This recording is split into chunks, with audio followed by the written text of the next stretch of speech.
Hello everyone, আশা করি সবাই ভালো আছেন। আজকে আমি একটা কাবাব তৈরি করব, সেই রান্নাটাই আপনাদের সঙ্গে শেয়ার করব।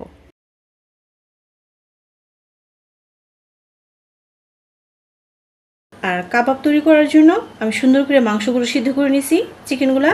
আর এখন এই চিকেনগুলো আমি সুন্দর করে এইভাবে নেব। মাংসটা সুন্দরভাবে কিমা করে নিছি, আর কিমাটা সুন্দর হয়েছে।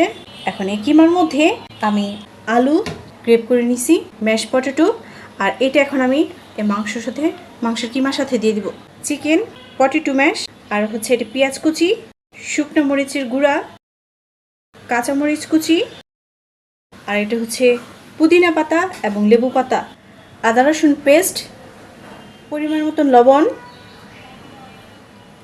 গোলমরিচ গুঁড়া, গরম মশলা গুঁড়া, কাবাব মশলা। এখন এগুলো সব একসঙ্গে মিক্স করে নিব। এটা সুন্দর করে মেখে নিছি, আর এটা আমি এখন সুন্দর করে বল করে নিব। আমি সুন্দর করে গোল করে কাবাব তৈরি করে নিব। আমার কাবাবগুলো সুন্দর করে তৈরি করা হয়ে গেছে, আর এখন আমি এগুলো ডিমের মধ্যে দিয়ে ভেজে নিব।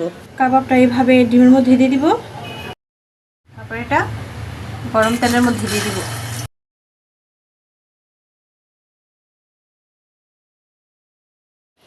এক পাশ সুন্দর ভাজা হয়ে গেছে, এখন আমি এটা উল্টাই দিব সুন্দরভাবে।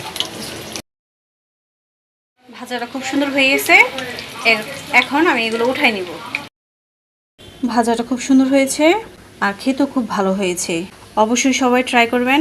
পোলাও ভাত, ফ্রাইড রাইস, বিকেলে নাস্তার জন্য বাচ্চাদের জন্য খুবই ভালো হবে। যে যেভাবে খেতে চায় খেতে পারবে। ওকে, সবাই ভালো থাকেন, টাটা। ওয়াও, খুব ভালো হয়েছে, খেতেও খুব ভালো হয়েছে।